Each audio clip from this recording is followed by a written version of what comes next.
कश्मीर में जीत चाहिए, हर पार्टी को जीत चाहिए होती है जो चुनाव लड़ता है, लेकिन आप लोगों को जीत किसी भी कीमत पर, चाहे उसके लिए पाकिस्तान समर्थक से मिलना पड़े, आईएसआई मुस्लिम ब्रदरहुड से सहानुभूति रखे उससे मिलना पड़े, 370 की वापसी जो बात करे उससे गठबंधन करना पड़े।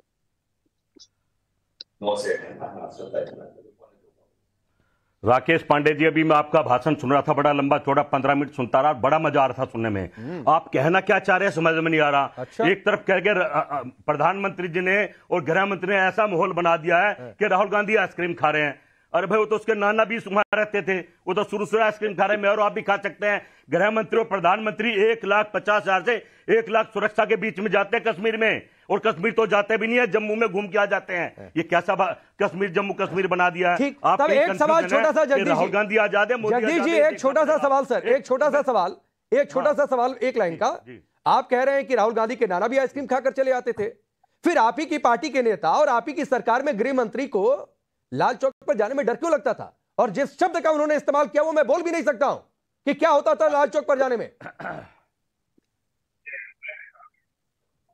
देखिए, वो बता रहा था अपनी बात, चुटकी लेके 12 साल बाद हो सकता अपनी किताब को फेमस करना चाह रहा हो। हमें तो डर नहीं लगता। आज से 12 साल पहले देखो, ये फोटो ले, मैं झंडा लहरा के आया था डल लेक पे झंडा लहराया था मैंने अकेले ने।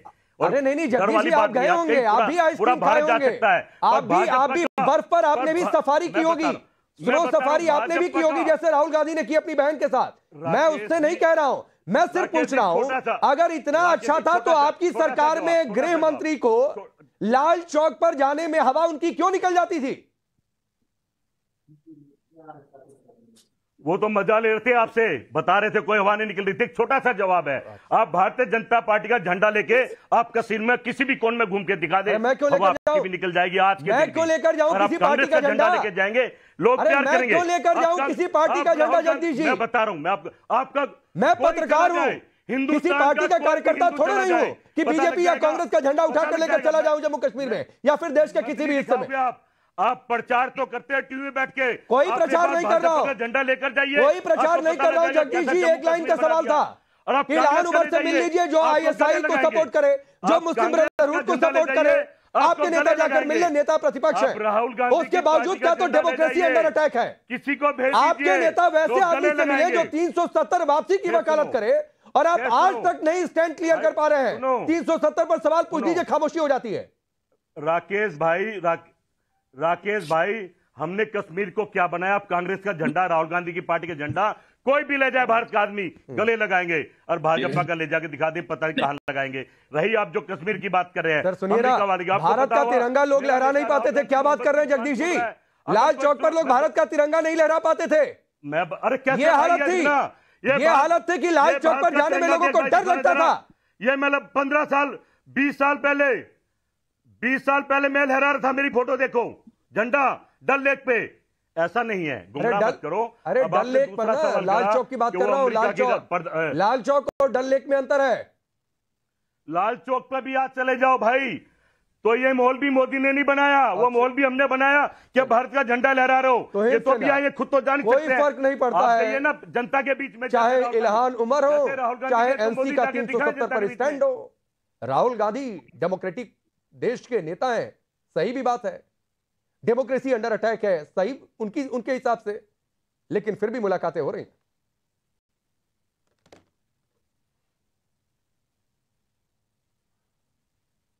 तो हिंद से ना आवाज आ रही है? जी मुझसे प्रश्न किया है, बिल्कुल आप ही से जवाब लिया था। क्या आप एक बार रिपीट कर क्या कह रहे हैं आप? मैं कह रहा हूं, जगदीश जी कह रहे हैं कि आप लोगों ने कुछ किया ही नहीं 370 हटा के।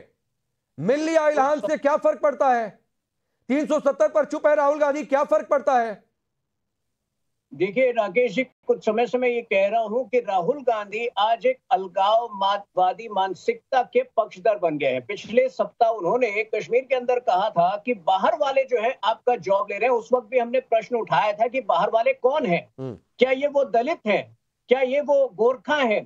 क्या वो वाल्मीकि समाज के हैं जिनको पहली बार 70 साल के बाद अपने मौलिक अधिकार मिले हैं? उनके पास कोई उत्तर नहीं था। और आज जब इल्हाना उमर से उनकी भेंट हुई है तो निश्चित तौर पर उनका भी मत वही है जो इल्हाना उमर का है, और राहुल गांधी भी चाहते हैं कि कश्मीर का सेसेशन हो, कश्मीर भारत का हिस्सा ना हो, ये स्पष्ट हो गया है। मैं देखिए 1986 में जब नेशनल कॉन्फ्रेंस और कांग्रेस पार्टी एक साथ आई थी, उसके बाद क्या कहर मचा था कश्मीर में, ये सब ने देखा। और इस बार ये लोग आए हैं साथ केवल इस कहर को मचाने के लिए। अगर पिछले 4 वर्षों में 80% जो है गिरावट हुई है आतंकवाद के घटनाओं में, और ये मैं नहीं कह रहा हूं, कोई भी आप डेटा, कोई भी डिफेंस डेटा आप निकाल कर देख ले, तो ये अंधकार में रह रहे, अगर ये उनको उसके बारे में पता नहीं है। अगर बारामूला जैसे जगह में जन धन अकाउंट खोलकर जो है, जो इनकी हवाला नेटवर्क चलती थी, वो समझ तो इससे रोज जवानों को मारे, हमारे देश में आतंकवादी, आपके आतंकवाद खत्म होगा, आपके राज्य में पार्लियामेंट में अटैक करके आतंकवादी प्रॉब्लम हो सकता है।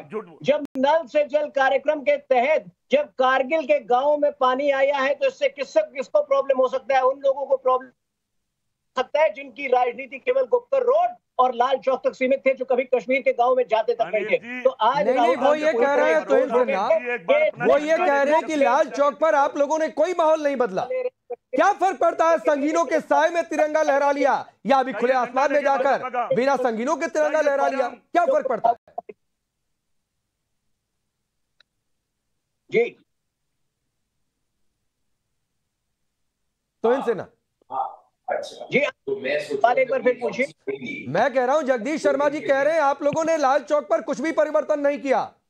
क्या फर्क पड़ता है? पहले संगीनों के साए में तिरंगा लहरा लिया, अभी जब मन कर किया तब जाकर लहरा लिया। तो वो तो उठ जाता है, लेकिन जो सोने का नाटक कर रहा हो वो कभी उठ नहीं पाएगा। लाल देखिए, इनकी प्रॉब्लम मैं बता रहा हूं, इनकी प्रॉब्लम 2 है।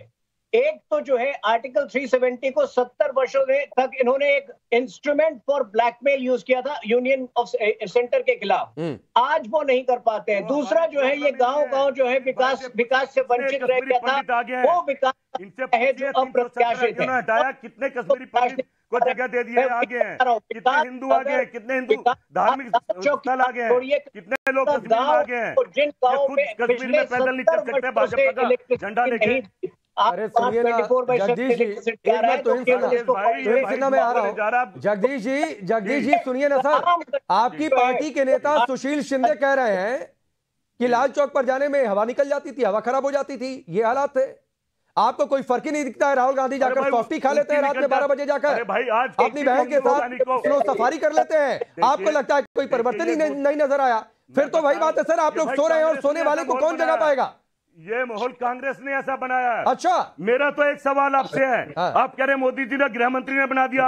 मैं अपील करता हूं, भारतीय जनता पार्टी का झंडा लेके कोई भी जाकर क्यों जाऊं भाई? आप गजब की अपील कर रहे हैं, कैसा कश्मीर बना दिया। आप गजब की अपील कर रहे हैं कि मैं भारतीय जनता पार्टी का झंडा लेकर चला जाऊं। कोई भी भारत का एक भी ना सर, हर आदमी को पार्टी का कार्यकर्ता मत समझा करिए जगदीश जी। हिंदू संगठन हर आदमी आपकी तरह पार्टी का कार्यकर्ता नहीं है। अरे भाई, मैं कह रहा हूं किसी को भी, और आप कांग्रेस का झंडा ले जाइए, लोग गले से लगा लेंगे मेरे भाई। सर, तिरंगा लेकर चले जाइए तो आतंकियों से खुलेआम धमकी मिल जाया करती थी। लोग तिरंगा लेकर लाल चौक पर जाने की हिम्मत नहीं जुटा पाते थे।